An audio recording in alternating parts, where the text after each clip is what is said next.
as you see on Twitter, I'm sure you see, there's always this back and forth riff between Christians and Muslims and Islamists and all of these different things.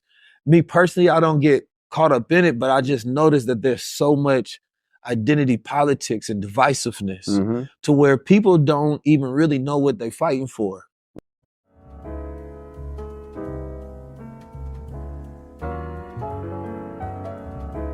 So I'm going to first introduce everybody that's on the panel.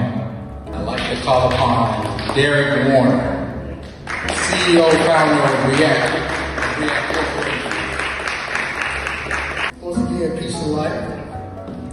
There's a question that I heard one time when I was in a literature class. To be or not to be, and it's posed as a question. As a part of creation, we're considered to be human beings. And I want to deal with that word today as we discuss this topic of identity politics. Human being.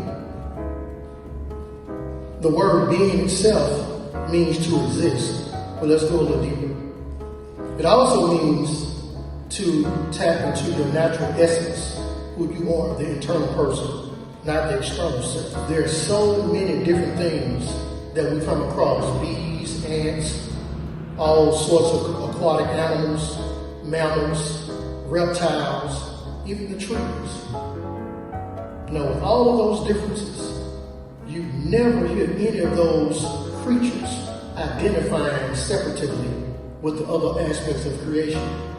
Without human beings providing carbon dioxide, the trees do not survive. And without the trees, you will not have what you need, oxygen, to breathe. Now just imagine if the tree said, oh man, you're a human. I don't want to cooperate with you. Would you exist?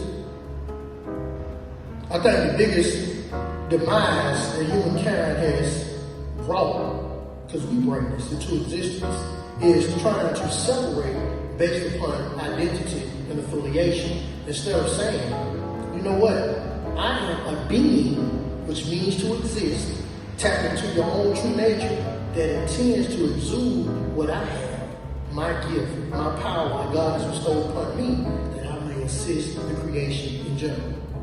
If we get away from these labels, putting ourselves in a box, and I call that to be objection, right? And become more subjective in our approach in dealing with each other. I think a lot of the problems that we have, hunger, homelessness, abuse, condemnation, where you looking down upon other people, I think those things will not exist because we'll be more in tune with our feelings when it comes to somebody who bleeds just like we do. Yes, it is important to embrace your religion because the word itself means to realign, to reattach to the spirit. That's basically what it's about. But if you allow religion to blind you, then how do you get in touch with the spirit? I mean, y'all know. Y'all human just like I am. Y'all see it. Even those who sit up in high places, they claim all these titles, bishops, and all these imams, and sheikhs, and all these other words. But many of them get in the pulpit, tell people what they need to do. How many times you sit in the community? Who out there, as D. Lewis was saying, trying to find somebody who's had a need to cut, is homeless and don't have the money to do it? Who out there in these households, like knocking on doors, trying to give out surveys saying, what do you need from us to help your life better? They're trying to find a way to squeeze a little bit of money you do have out of you so they can stay richer. I'm just saying we need to do better. If we say that we are of humankind and we're here to be a part of this creation, then be a part of it. Don't detach yourself based upon your religious affiliation, your political objective, whatever it may be. Stop letting that be the breach to separate humankind, but rather allow whatever you're a part of, which should be to develop your character. Let it do that you may be a better contribution to the creation. Thank you.